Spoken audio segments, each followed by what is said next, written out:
2026 সালে মলদোভাতে যারা কাজের ভিসা নিয়ে আসার পরিকল্পনা করছেন তাদের জন্য আজকের এই একটি ভিডিওই হতে পারে একটি পরিষ্কার গাইডলাইন। মলদোভাতে কাজের ভিসা নিয়ে আসতে মোট কত টাকা বাজেট থাকতে হয়, কিভাবে এবং কোন মাধ্যমে এখানে কাজের ভিসা নিয়ে আসা যায়, তাছাড়া মলদোভাতে কাজের ভিসা নিয়ে আসার ক্ষেত্রে অত্যন্ত গুরুত্বপূর্ণ কিছু তথ্য জানতে পারবেন আজকের এই ভিডিও থেকে। আর সবসময় এমন সব ইনফরমেটিভ এবং আপডেটেড ভিডিও সবার আগে পেতে চাইলে আমাদের ইউটিউব চ্যানেলটিকে সাবস্ক্রাইব করে রাখতে পারেন। ফেসবুক থেকে দেখে থাকলে আমাদের ফেসবুক পেজটিও ফলো করে রাখতে পারেন। প্রথমেই আমরা জেনে নিই মলদোভা দেশটি সম্পর্কে কিছু গুরুত্বপূর্ণ তথ্য। মলদোভা হচ্ছে পূর্ব ইউরোপের একটি দেশ। এর অবস্থান রোমানিয়া এবং ইউক্রেনের মাঝামাঝি অবস্থানে। এ দেশটি ইউরোপের অংশ হলেও এটি সেনজেনভুক্ত দেশ নয়, তবে ভবিষ্যতে সেনজেন অঞ্চলের সাথে যুক্ত হওয়ার পরিকল্পনা রয়েছে এ দেশটির। রাজধানীর নাম হচ্ছে চিশিনাও এবং এ দেশটির মোট জনসংখ্যা প্রায় 30 লক্ষের কিছুটা বেশি। মলদোভা দেশটির কারেন্সির নাম হচ্ছে মলদোভান লিউ এবং বর্তমান রেট অনুযায়ী 1 মলদোভান লিউ সমান বাংলাদেশি টাকায় প্রায় 6 টাকা 25 পয়সা।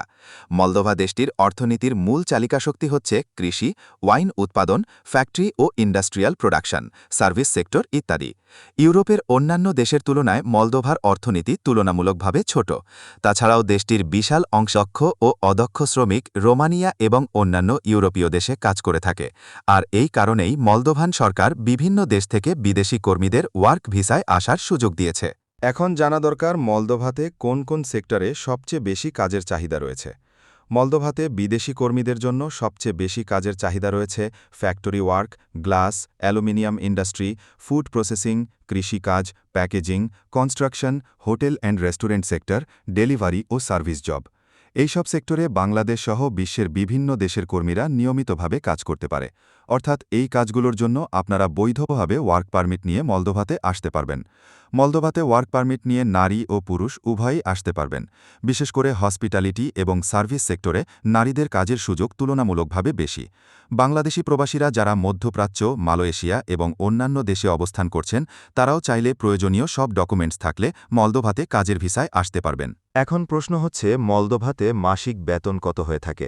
মলদোভাতে কাজের ভিসা নিয়ে এলে শুরুতে সাধারণত মাসিক বেতন 400 থেকে 600 ইউরোর মধ্যে হয়ে থাকে, যা বাংলাদেশি টাকায় প্রায় 60,000 থেকে 80,000 টাকার সমান। তাছাড়া ওভারটাইম করার সুযোগ থাকলে ইনকাম আরও বেশি হতে পারে। মলদোভাতে বেশিরভাগ কোম্পানি কর্মীদের থাকার ব্যবস্থা করে দেয় এবং কিছু কোম্পানি খাবারের ব্যবস্থাও করে থাকে। ইউরোপীয় পরিবেশ, লাইফস্টাইল, নিরাপত্তা এবং কাজের মানের দিক থেকে মলদোভা মধ্যপ্রাচ্য ও পূর্ব এশিয়ার অনেক দেশের তুলনায় ভালো। তাই আপনারা চাইলে মলদোভাকে একটি এন্ট্রি লেভেল ইউরোপিয়ান কান্ট্রি হিসাবে বিবেচনা করতে পারেন। মলদোভাতে কাজের ভিসায় আসার ক্ষেত্রে সুবিধার পাশাপাশি কিছু অসুবিধাও রয়েছে। যেহেতু মলদোভা সেনজেনভুক্ত দেশ নয়, তাই এখান থেকে অন্যান্য সেনজেনভুক্ত দেশে সরাসরি প্রবেশ করা যায় না। এখানকার স্যালারি অন্যান্য ইউরোপীয় দেশগুলোর তুলনায় কম। এছাড়াও ভাষাগত সমস্যা রয়েছে, কারণ এই দেশে মূলত রোমানিয়ান এবং রুশ ভাষা প্রচলিত। তবে সাধারণভাবে ইউরোপে কাজের অভিজ্ঞতা নেওয়ার জন্য মলদোভা একটি সাশ্রয়ী অপশন হতে পারে। এখন প্রশ্ন হচ্ছে মলদোভাতে কাজের ভিসায় আসতে কত সময় লাগে। বর্তমান সময়ে মলদোভাতে ওয়ার্ক পারমিট ইস্যু হতে সাধারণত 1 থেকে 2 মাস সময় লাগে। এরপর ভিসা প্রসেসিং হতে আরও 2 থেকে 3 মাস সময় লাগে। অর্থাৎ পুরো প্রসেসিং শেষ হতে মোট 5 থেকে 6 মাস সময় হাতে নিয়ে ফাইল প্রসেসিং শুরু করা উচিত। এখন সবচেয়ে গুরুত্বপূর্ণ প্রশ্ন, মলদোভাতে কাজের ভিসায় নিয়ে আসতে কত টাকা খরচ হয়। বাংলাদেশ থেকে যে কোনো একটি সরকার অনুমোদিত এজেন্সির মাধ্যমে মলদোভাতে কাজের ভিসা নিয়ে আসতে হলে সাধারণত খরচ হয় 8 থেকে 10 লক্ষ টাকা পর্যন্ত। এই খরচ এজেন্সি, ডকুমেন্টস, ভিসা, টিকিট এবং সার্ভিস চার্জ অনুযায়ী কম বেশি হতে পারে। তাই নিরাপদ থাকার জন্য মিনিমাম 10 লক্ষ টাকা বাজেট ধরে রাখা ভালো। এখন প্রশ্ন হচ্ছে মলদোভার ভিসা প্রসেসিং হয় কোথা থেকে। যেহেতু বাংলাদেশে মলদোভার কোনো এমবেসি নেই, তাই বাংলাদেশি আবেদনকারীদের D type work visa issue হয় ভারতের নয়াদিল্লিতে অবস্থিত মলদোভান এমবেসি থেকে। এখানে একটি অত্যন্ত গুরুত্বপূর্ণ বিষয় জানিয়ে রাখা দরকার। বর্তমানে কিছু এজেন্সি এবং ব্যক্তি দাবি করে থাকে যে মলদোভাতে ই ভিসা নিয়ে গিয়েও সরাসরি কাজ করা যায়, যা সম্পূর্ণ ভুল তথ্য। ই ভিসা শুধুমাত্র একটি শর্ট স্টে ভিসা এবং এটি কখনোই কাজের অনুমতি দেয় না। এখন প্রশ্ন হচ্ছে কিভাবে এবং কার মাধ্যমে আমরা প্রসেসিং করব। মলদোভাতে কাজের ভিসায় আসার ক্ষেত্রে অবশ্যই সরকার অনুমোদিত এজেন্সির মাধ্যমে পুরো ফাইল প্রসেসিং করা উচিত। এতে আপনার ঝুঁকি অনেকটাই কমে যায়। তাই আপনারা আপনাদের আশেপাশে ভালো এজেন্সি খুঁজে তাদের মাধ্যমে আপনারা ফাইল জমা দিতে পারেন।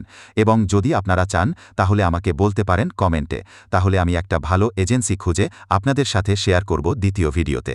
সবশেষে আরেকটি গুরুত্বপূর্ণ প্রশ্ন, এজেন্সি ছাড়া সরাসরি কোম্পানির মাধ্যমে মলদোভাতে কাজের ভিসায় আসা কি সম্ভব?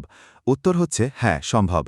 মলদোভাতে সরাসরি কোনো কোম্পানির মাধ্যমে ওয়ার্ক পারমিট নিয়ে কাজের ভিসায় আসা যায়। তবে সেক্ষেত্রে আপনাকে নিজেই কোম্পানিতে আবেদন করতে হবে। তাদের HR টিম আপনার ডকুমেন্ট যাচাই করবে এবং ওয়ার্ক পারমিট ইস্যু করতে সম্মত হলে পরবর্তীতে ভিসা প্রসেসিং করা যাবে।